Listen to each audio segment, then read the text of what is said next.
Extraordinary টাইমের মধ্যে দিয়ে যাচ্ছি। এই টাইমটা সবার জন্যই আমার মনে হয় যে চিন্তা করার বিষয় আছে যে কেন এই অনেকগুলো ঘটনা ঘটছে, কেন ঘটছে, সেখানে আমরা আমাদের গভর্নমেন্টের কি সত্যি আদৌ ব্যর্থতা আছে, নাকি আমাদের রোলটা কি আমরা ঠিকমতো পালন করতে পারছি কি না, এইরকম এটা নিয়ে আমার মনে হয় যে অনেস্ট ডিসকাশন আমরা দেখছি না।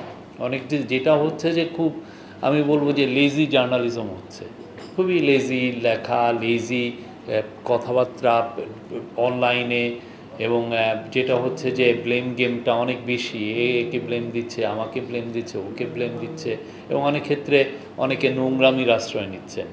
তো ফলে যেটা হচ্ছে যে যেই আলোচনাগুলো আমরা চাচ্ছি সেই আলোচনাগুলো আমরা দেখছি না, যেই আলোচনাগুলো দরকার।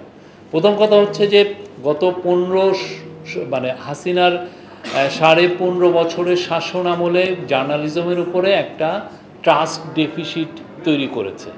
একটা ভয়াবহ রকমের একটা ট্রাস্টের একটা ডেফিসিট তৈরি হয়েছে। সেই জায়গার থেকে আমরা এই গভর্নমেন্টটা উত্তরণের চেষ্টা করছি, আমরা উত্তরণ করছি, এবং আমরা যেই কাজগুলো হাসিনার আমলে হয়েছে সেটা আমরা চাচ্ছি যে সেই কাজগুলো যাতে আমাদের সময় না হয়, এবং টু সাম এক্সটেন্ট আমরা বলবো আমরা এই কাজগুলো আমরা ভালোভাবেই করতে পেরেছি। প্রথম কথা হচ্ছে যে জার্নালিস্টদের মুখ বন্ধ করে কিভাবে, আপনি অ্যাডমিনিস্ট্রেটিভ ওয়েতে করেন, লিগাল ওয়েতে করেন, এবং আপনি সামাজিক প্রেশারের মাধ্যমে করেন। তিনটা খুব বড় একটা টুল। আমরা অ্যাডমিনিস্ট্রেটিভ কোনো টুল ইউজ করছি না যে মানুষের কোনো জার্নালিস্টের মুখটা বন্ধ করার জন্য। অ্যাডমিনিস্ট্রেটিভ ওয়ে কি, সেটা হচ্ছে আগে আমরা দেখেছি মন্ত্রী মিনিস্টার ফোন করতেন, সামন করতেন, এবং সবচেয়ে যে ন্যাক্কারজনক ছিল যে যেগুলো এজেন্সি যার ন্যাশনাল সিকিউরিটি নিয়ে কাজ করার কথা ছিল তারা অযাচিতভাবে সাংবাদিকদের কাজে হস্তক্ষেপ করতেন, ডিজিএফআই করতেন, ডিবি করতেন, অনেক সময় সিটিডিসি করতেন। হ্যাঁ, ওনারা চেতেন যে বাংলাদেশের দাস সাংবাদিকতা হোক, এবং অনেকেই সেই দাস সাংবাদিকতা করে যারা করতেন তারা ফিনান্সিয়ালি বেনিফিটেড হতেন। তা আমরা এই কাজটা তো করছি না। আপনার কোনো নমুনা যদি পান যে আমাদের সময় অ্যাডমিনিস্ট্রেটিভ ওয়েতে আমরা কোনো ধরনের কোনো প্রেশার তৈরি করে কাউকে তার জার্নালিজমের থেকে আমরা দূরে সরাচ্ছি, আমরা যদি মিথ্যা নিউজ হয় আমরা বলছি যে আপনার নিউজটা মিথ্যা, প্লিজ চেঞ্জ করেন। অনেকে চেঞ্জ করছেনও না, উনি বলছেন যে না আমারটাই সত্য। তাহলে সেক্ষেত্রে উনি ওনারটা যখন বলছেন, বাট আমরা আমাদের জিনিসটা জানানোর কথা আমরা জানিয়ে দিচ্ছি যে আপনার নিউজটা এই জায়গাটা মিথ্যা, এই জায়গাটা এটা ফেক, এবং আমরা চাই যে সবাই রেসপন্সিবল জার্নালিজম করুক। দ্বিতীয় হচ্ছে যে লিগাল যে মেজারগুলো ছিল, যেগুলো আমাদের বাংলা ভাষায় বলে কালা কানুন, হ্যাঁ, বা রিপ্রেসিভ ল ছিল, সেগুলো তো আমরা আমাদের তরফ থেকে তো নতুন করে কালা কানুন করার তো কোনো মানেই হয় না। বরং আগে যেগুলো কালা কানুন, যেগুলো দিয়ে খুবই অতিমাত্রায় শেখ হাসিনা গভর্নমেন্ট বাংলাদেশের পুরো মিডিয়া ওয়ার্ল্ডে এক ধরনের রিপ্রেশন চালাতেন, সেই আইনগুলো আমরা রহিত করেছি। অন্যতম হচ্ছে সিএসএকে আমরা অ্যাবলিশ করেছি। নতুন যেই আইন এসছে সেই আইনটাও আমরা যত রকমের কনসালটেশন করা দরকার আমরা সবার সাথে কনসালটেশন করে নতুন একটা এই সাইবার প্রোটেকশন অর্ডিন্যান্স আমরা করেছি। সেটা নিয়ে আমার মনে হয় না এখন এমন কোনো কমপ্লেন আছে, দু একজনের থাকতে পারে, বাট আমরা জেনারেলি মনে করি ইট ইজ ইউনিভার্সালি অ্যাকসেপ্টেড। তো এই জায়গাটাও আমরা করছি। আরেকটা হচ্ছে যে সামাজিক প্রেশার অনেকভাবে হয়। সরকারের দ্বারা যারা বেনিফিটেড হন, মালিকরা, হ্যাঁ, বা মালিকের অনুগস্ত যারা সাংবাদিক, যারা এক একটা মিডিয়া হাউসের বড়, তারা তো সামাজিকভাবে বেনিফিট, তারা পূর্বাঞ্চলের প্লট চান, বা মালিক সরকারি একটা কন্ট্রাক্ট চান। এই যে ভাবে যেটা দিয়ে তারা জার্নালিজমকে রিয়েলি কন্ট্রোল করতে পারেন, এই জায়গাটাও তো আমরা করছি না।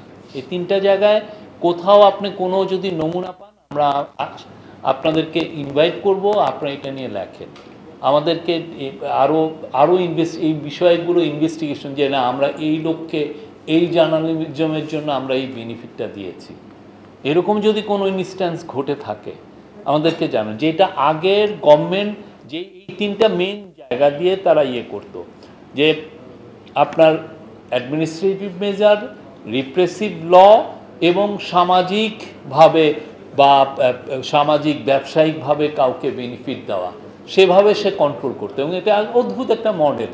এটা আপনার নর্থ কোরিয়া করা লাগে নাই বা চীন অন্যান্য দেশের মতো করা লাগে নাই। আপনি যেটা করেছেন এই মডেলটা করে আপনি বাইরের যে দেশগুলোয় আপনি মানে যেগুলো রিপ্রেসিভ কান্ট্রিতে যে মডেলটা ওই মডেলে ওনারা জানি নাই। ওনারা বলেছেন যে দেখেন বাংলাদেশের ডেমোক্রেসিটা কতটা থ্রাইভিং, যেখানে 10,000 ওয়েবসাইট আছে, 1100 দৈনিক পত্রিকা আছে, টিভি স্টেশন আছে 50টা, কতটা থ্রাইভিং। কিন্তু ওই যে 3টা ওয়েতে তারা পুরো এই একটা থ্রাইভিং একটা মডেলকেও তারা কন্ট্রোল করছেন এবং খুব ন্যাক্কারজনকভাবে কন্ট্রোল করেছেন। যারা তাদের দাস ছিলেন, যারা তাদের জার্নালিজমটাকে ধারণ করতেন, তারা সবাই বেনিফিটেড হয়েছেন। আমরা দেখেছি কিছু কিছু জায়গায় পত্রিকায় রিপোর্ট এসছে কারো অ্যাকাউন্টসে 1000 কোটি টাকারও ট্রানজ্যাকশন পাওয়া গেছে। এতে চিন্তা করা যায় না। এবং যারা ইউনিয়নকে ওনারা দাস অনুগত বানিয়ে রেখেছেন, ইউনিয়নের টপ লিডারশিপ মানেই হচ্ছে তার কোনো কাজ নাই, সে পূর্বাঞ্চলের প্লট বা উত্তরার প্লট এগুলো নিয়ে ব্যস্ত ছিলেন। অনেকে আরও বেশি, আমরা শুনেছি কেউ পাওয়ার প্ল্যান্টের একটা যাতে তার অনুগত সাংবাদিককে বিজনেস গ্রুপকে সেজন্য একটা পাওয়ার প্ল্যান্টের এগ্রিমেন্ট নিয়ে এসে দেন যাতে হি কাটে কমিশন, তার কমিশন যাতে খেতে পারেন। এই জার্নালিজমটা ছিল। এই জার্নালিজমটা একটা ভয়ানক রকমের ট্রাস্ট ডেফিসিট তৈরি করেছে।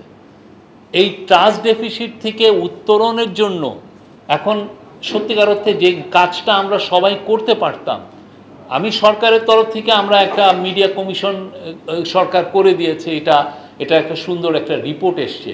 কিন্তু যারা ইন্ডিভিজুয়াল যারা জার্নালিজম করে, পত্রিকা টিভি স্টেশন যারা এইটার ভেহিকল ছিলেন এই বাজে জার্নালিজমে, তারা তো কেউ নিজে সেলফ অডিট করেন নাই। তারা তো কেউ নিজের 15 বছরের কাজগুলো নিয়ে জনসম্মুখে এসে বলেন নাই যে আমি সরি। কেউ বলেছেন যে আমি সরি, আমি আপনার অধিকার কেড়ে নিয়েছি, আমি আপনাকে জঙ্গি হিসাবে করেছি, আমি আপনাকে বলেছি যে আপনি জামাত শিবির, আমি আপনাকে আপনার পার্টি আপনার পলিটিক্যাল রাইটসটাকে আমি কেড়ে নিয়েছি, আমি আপনাকে গুম হওয়ার যে ক্ষেত্র তৈরি করা, গ্রাউন্ড তৈরি করেছি যাতে আপনি গুম হতে পারেন। আমি কি এই যে জার্নালিজম করেছি, এবং অনেক রেসপেক্টেড ডেইলি এই জার্নালিজম করেছেন, তারা কি কোনো সময় বলেছেন যে না আমরা সরি, বা তারা একটা ইন্ডিপেন্ডেন্ট অম্বুডসম্যান এনে বলেছেন যে না ওকে আমরা গত 15 বছরে যে জার্নালিজমটা করেছি এই অম্বুডসম্যান এই 15 বছরের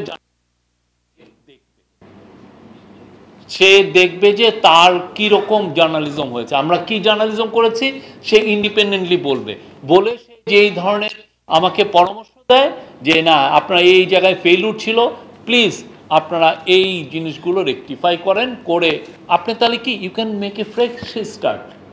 এখন যে আপনি যেটাকে মব বলছেন সে তো তৈরি হচ্ছে, বা আমি ওইটাকে মব বলছি না, আমি বলছি এটাকে প্রেশার গ্রুপ, সে তৈরি হচ্ছে সেই আগের এই যে জার্নালিজমের ফেইলিউরের কারণে।